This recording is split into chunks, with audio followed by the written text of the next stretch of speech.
Hello, my name is Pastor Charles DiRico, and a couple of years ago, I was given the blessing and the privilege to lead a new church start by the people in our conference of the United Methodist Church.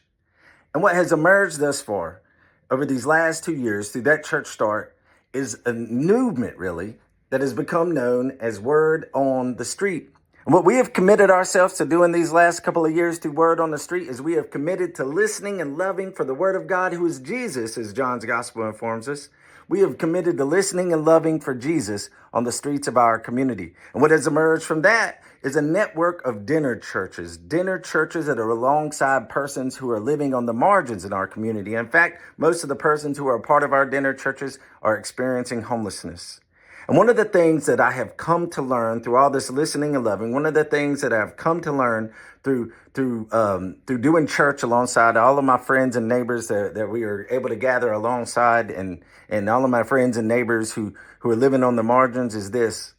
the better we have become at living out those things that Jesus proclaimed in that first sermon that we learn about in Luke chapter 4, the better we have become at proclaiming good news to the poor and helping the oppressed and the captive to be free and helping the blind to see, the better we have become at doing that, the more we have practiced doing that, the more that same spirit that was upon Jesus on that day is upon us. It is through the love of our neighbor that we are actually drawn deeper in love with God.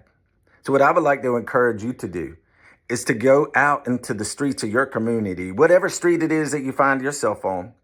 and proclaim the good news. There may or may not be materially poor people there, but everybody is poor if they don't have the gospel. So proclaim the good news to those and help to set the captive and the oppressed in whatever form or fashion that may be, help to set those people free. And indeed, live out that very first sermon by helping the blind to see.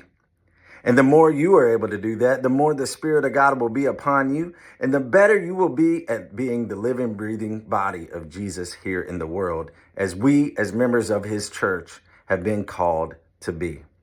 So goodbye, and God bless you.